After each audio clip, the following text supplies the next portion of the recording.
ओम शांति। आज है 18 सितंबर 2021 के ईश्वरीय महावाक्य। पहले सुनते हैं मुरली के मुख्य पॉइंट्स। बाबा ने कहा, तुम बच्चों को ज्ञान की भूभू कर अपने हमजिन्स का कल्याण करना है। Charity begins at home. ऐसा न हो एक हंस बने और दूसरा बगुला रह जाए। अभी तुम 21 जन्मों के लिए सारे विश्व के मालिक बनते हो। ऐसा वर्षा देने वाले बाप को कितना याद करना चाहिए।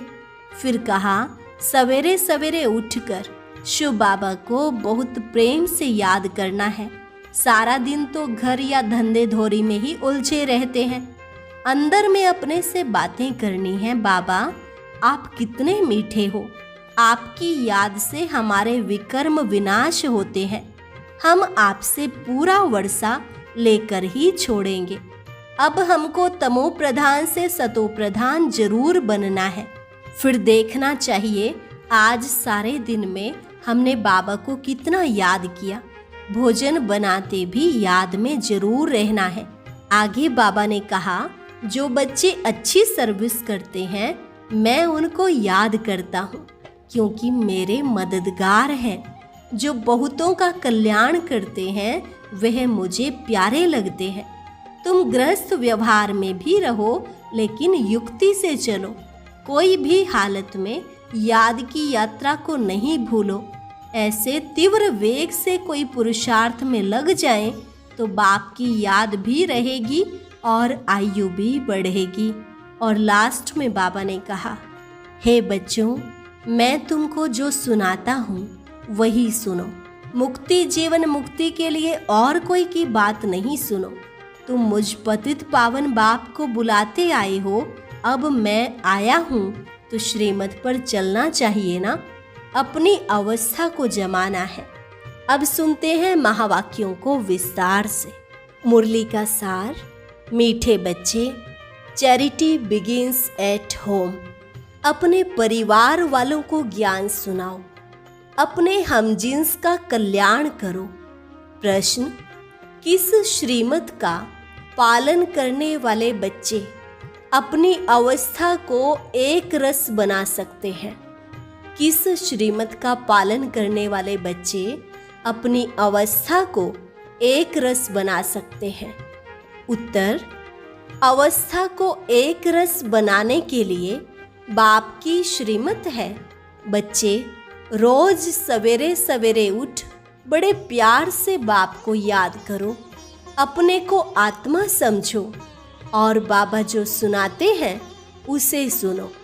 अगर याद नहीं करेंगे तो फालतू ख्यालात चलेंगे, व्यर्थ संकल्प आएंगे। इसलिए बाबा राय देते हैं, बच्चे रोज सवेरे सवेरे उठ अपने आप से प्रतिज्ञा करो कि चलते फिरते, खाते, भोजन बनाते एक बाबा को ही याद करेंगे। ओम शांति। मीठे मीठे बच्चे जानते हैं कि रूहानी बाप है सभी रूहों का बाप, जो सबसे ऊंचते ऊंचे हैं। उनको ही शिवाय नमः कहते हैं, फादर भी कहते हैं। वह बाप स्वर्ग का रचयिता है, जिसको पतित पावन ज्ञान का सागर कहा जाता है। अब तुम समझते हो, हम उनके साथ बैठे हैं। यह तुम बच्चों को समझाना है। जैसे कहीं पर एक गीता पाठशाला में एक कृष्ण का लंबा चित्र 6 फुट का था। अब कृष्ण को वास्तव में छोटा ही दिखाते हैं, फिर कहते हैं गीता का भगवान था। तो भला गीता कब सुनाई? बचपन में, वह जब 6 फुट का हुआ तब सुनाई। राधे और कृष्ण की जोड़ी थी। राधे कृष्ण की क्या लगती थी? राधे को भगवती और कृष्ण को भगवान कहते हैं। इन दोनों का क्या संबंध है, यह किसको पता नहीं है। कृष्ण ने गीता का उपदेश दिया, परंतु कब? जब तुम ऐसे ऐसे प्रश्न पूछेंगे तो मनुष्य समझ जाएंगे कि यह तो सिवाय ब्रह्मा कुमार कुमारियों के और कोई पूछ नहीं सकते। कोई भी बड़े बड़े राजाएं आदि जो भी हैं, वह सन्यासियों को देख पांव जरूर पड़ेंगे। किसी को भी पूछने की हिम्मत ही नहीं रहती। तुम तो हिम्मत रखते हो, कहेंगे ब्रह्मा कुमारियों में इतना ज्ञान है जो बैठ करके रचता और रचना की इतनी नॉलेज देती है, उनकी बायोग्राफी सुनाती है। तुम पूछ सकते हो कि शिव जयंती मनाते हो, पूजा आदि भी करते हो, तो जरूर वह कभी आया होगा, तब तो शिव जयंती मनाई जाती है। वह कब आया? शिव बाबा तो है निराकार, उनको अपना शरीर नहीं है। शिव जयंती मनाते हैं तो जरूर शरीर में आया होगा। निराकार की जयंती कैसे हो सकती है? आत्मा तो अमर है। जयंती तब मनाई जाती जब मरे और जन्मे। आत्मा की जयंती नहीं होती। आत्मा तो अविनाशी है। ऐसे नहीं कहेंगे कि आत्मा की जयंती। शिव तो है निराकार, उनका चित्र लिंग का रखा जाता है। तुम बच्चों को यह ख्यालात रहने चाहिए। यहाँ से अपने घर धंधे धोरी में जाने से यह बातें ही बुद्धि से निकल जाती हैं, चिंतन नहीं चलता। गुरुओं आदि की जंजीरों में भी बहुत फंसे हुए हैं। बात मत पूछो। अबलाएं बहुत भोली होती है ना, तुम उनसे पूछ सकते हो। शिव जयंती मनाई जाती है, परंतु वह है कौन? उसने क्या आकर किया और कब आया?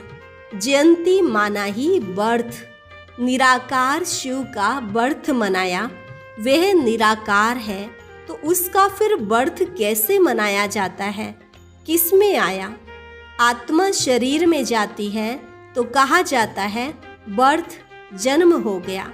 आत्मा तो अमर ही है। शरीर में प्रवेश करती है तो कहेंगे आत्मा ने शरीर लिया है पार्ट बजाने लिए। वह तो है निराकार। उसने जन्म कैसे लिया? किस में आया? उनको तो परमात्मा कहा जाता है। यह किसको भी पता नहीं है। भल बहुत शास्त्र आदि पढ़े हुए हैं, परंतु कुछ भी पता नहीं है। अभी तुम ज्ञान से भरपूर हो। अभी तुमको ज्ञान ही सुनाना है। कोई कोई 2-3 वर्ष आते हैं, फिर अज्ञान की प्रवेशता हो जाती है। बाबा फिर अज्ञान को निकाल ज्ञान की धारणा कराते हैं। अब तुम बच्चों को ज्ञान दिया जाता है, परंतु पुरुष ज्ञान में, स्त्री अज्ञान में तो जैसे हंस बगुले बन जाएं। इसलिए पहले तो स्त्री को ज्ञान देना चाहिए। स्त्री पति को गुरु ईश्वर मानती है, तो स्त्री को गुरु की आज्ञा माननी चाहिए ना। यह यहाँ की बात है। वहाँ तो आज्ञा मानने ना मानने का सवाल ही नहीं, सब प्यार से चलते हैं। वहाँ ऐसी कोई बात होती ही नहीं। तो चैरिटी बिगिंस एट होम। स्त्री ज्ञान में आती है, पति नहीं आता तो क्या कर सकती है? भू भू करनी है। बच्चों को भी भू भू करना है। अपने हमजिन्स का कल्याण करें, उनको भी बताएं बाप को याद करो, अब लड़ाई सामने खड़ी है, बाबा आया हुआ है। मनुष्य पुकारते हैं हे पतित पावन आओ, जबकि पतित दुनिया का विनाश होना है तो तुम फिर पतित क्यों बनते हो? माता ज्ञान में है तो माता का काम है अपने हमजिन्स का कल्याण करना। अभी तुम बाप से 21 जन्मों के लिए सारा राज्य लेते हो। तुमको कोई हाथ लगा न सके। तुम सारे विश्व के मालिक बनते हो। फर्क देखो कितना है।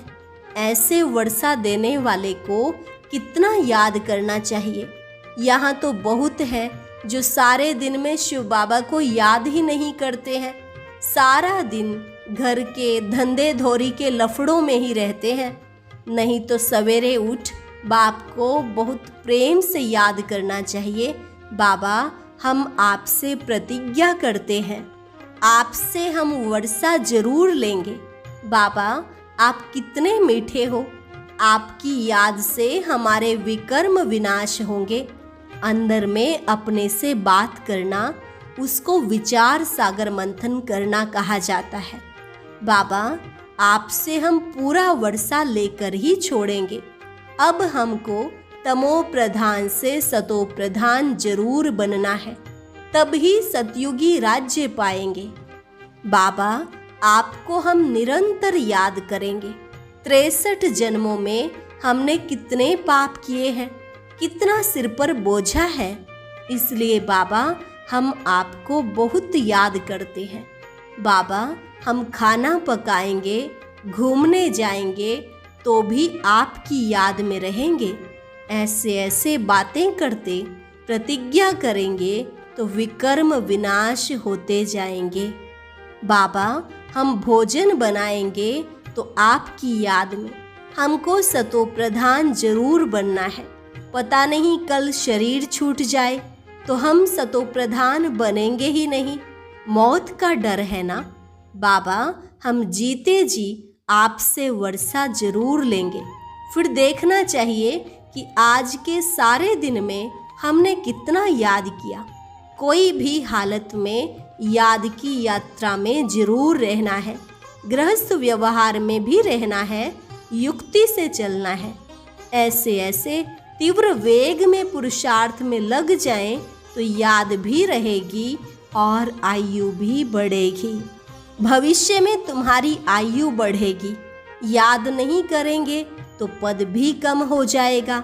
पुरुषार्थ कर बाप से वर्षा तो लेना है ना, और स्वदर्शन चक्रधारी बनना है। जैसे हिंदुओं को क्रिश्चियन बनाने के लिए नन्स बहुत फिरती रहती हैं, घरों में दुकानों में जाती हैं, सबको कहती हैं बाइबल लो, यह लो, हमारे क्रिश्चियन धर्म में बहुत सुख है। उन्हों की भी मिशन है, बौद्धियों की भी मिशन है। हिंदू लोग यह नहीं समझते कि यह क्या करते हैं। हमारे हिंदू धर्म वालों को क्रिश्चियन बनाते रहते हैं। तुम कितना प्रदर्शनी में समझाते हो, भल ओपिनियन भी लिख कर देते हैं। घर में गए खलास, इसके लिए गाया हुआ है, बंदरों के आगे रत्न रखो तो वह पत्थर समझ फेंक देंगे। तो यह भी अविनाशी ज्ञान रत्न पत्थर समझकर फेंक देते हैं।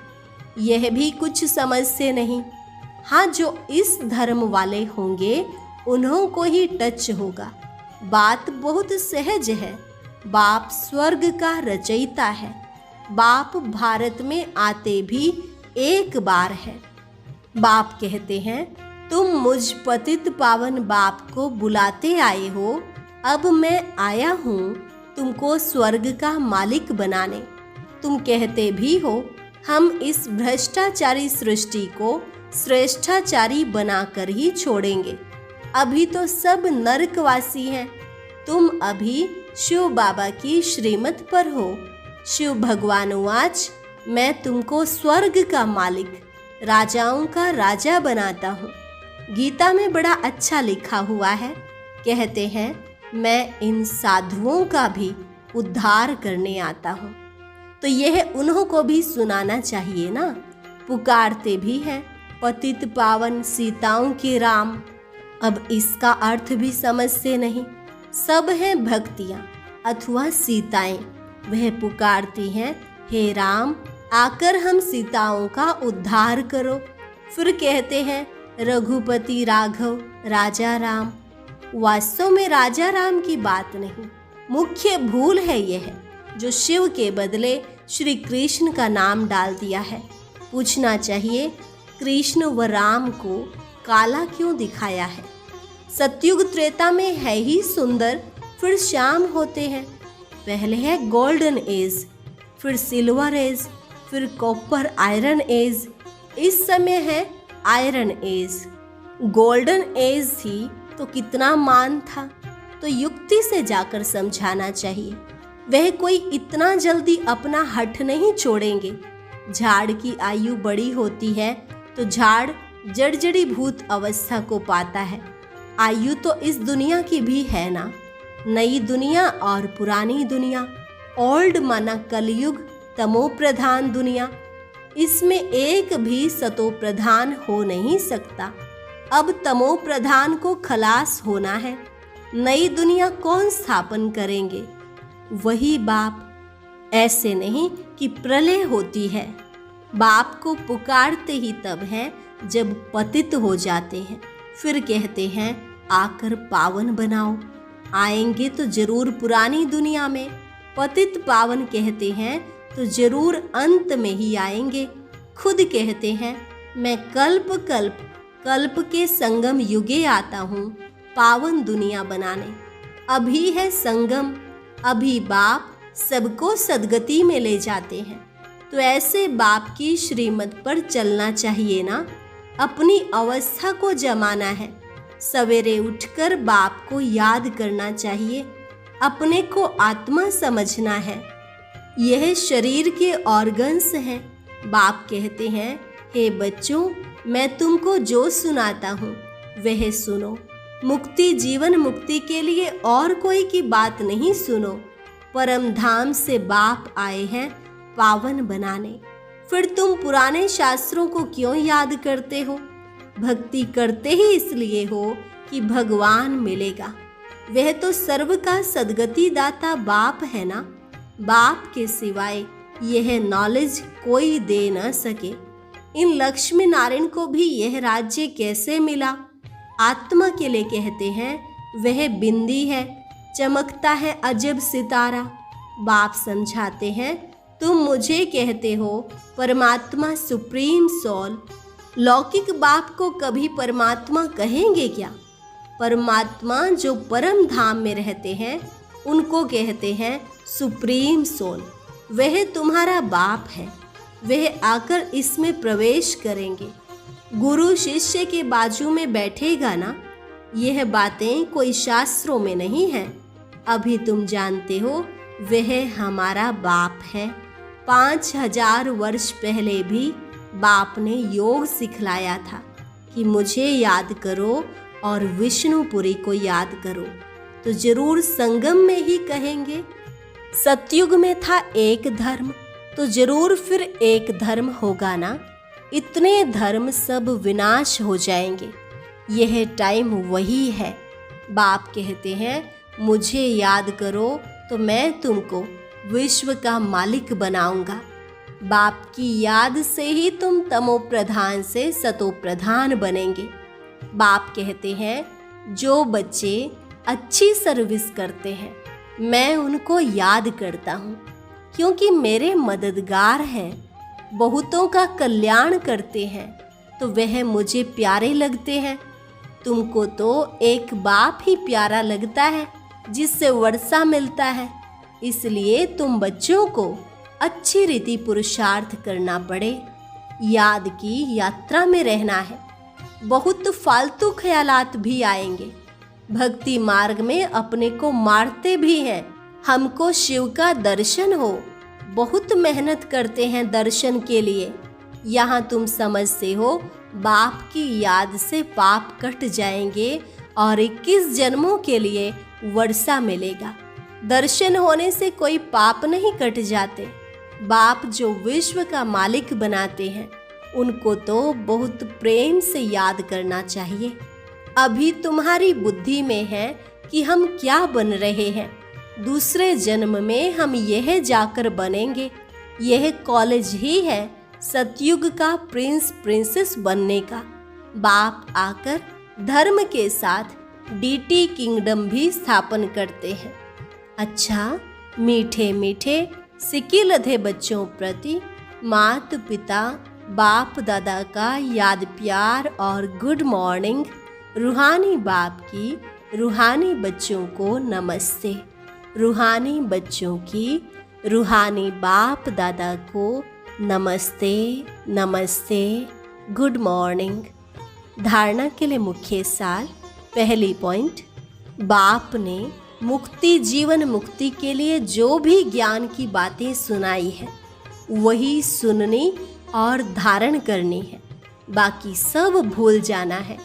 अपना और अपने लौकिक परिवार का कल्याण करना है। दूसरी पॉइंट, व्यर्थ ख्यालातों को समाप्त करने के लिए सवेरे सवेरे उठ विचार सागर मंथन करना है।